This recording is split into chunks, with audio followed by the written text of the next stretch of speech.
ಒಂದು ಅಳಿಲಿತ್ತಂತೆ. ಆ ಅಳಿಲು ಒಂದು ಕೆಲ್ಸಕ್ಕೆ ಹೋಗ್ತಿತ್ತು. ಕೆಲಸ ಏನು? ಬಾದಾಮಿ ಸುಲಿಯುವಂತ ಕೆಲಸ. 100 kg ಬಾದಾಮಿಯನ್ನ ಸುಲಿದ್ರೆ ಆ ಅಳಿಲಿಗೆ 10 kg ಬಾದಾಮಿಯನ್ನ ಸಂಬಳವನ್ನಾಗಿ ಕೊಡ್ತಿದ್ರು. ಸೊ ಅಳಿಲು ಒಂದು ವಾರ ಕುತ್ಕೊಂಡು 100 kg ಬಾದಾಮಿ ಸಿಪ್ಪೆಯನ್ನ ಸುಲಿದು 10 kg ಬಾದಾಮಿಯನ್ನ ಸಂಪಾದನೆ ಮಾಡುತ್ತೆ.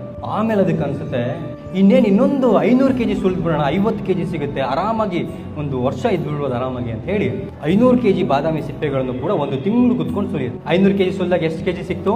50 kg ಬಾದಾಮಿ ಸಂಬಳವಾಗಿ ಸಿಕ್ತು. ಸೊ 50 kg ಬಾದಾಮಿನೂ ಕೂಡ ತಗೊಂಡು ಹೋಗಿ ಒಂದು ಕಡೆ ಸ್ಟೋರ್ ಮಾಡಿಕೊಂಡು ಆರಾಮಾಗಿ ತನ್ನ ಗೂಡಲ್ಲದು ತಿಂತ ಕೂತ್ಕೊಳ್ಳುತ್ತೆ.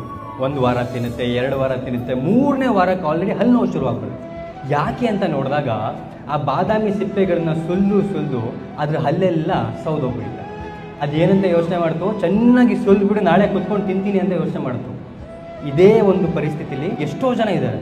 ನಾವೇನು ಮಾಡ್ತೀವಿ, ನಾಳೆ ರಿಟೈರ್ಮೆಂಟ್ ಲೈಫ್ ಚೆನ್ನಾಗಿರಲಿ ಅಂತ ಇವಾಗ ದುಡಿತೀವಿ, ಬಟ್ ಇವತ್ತು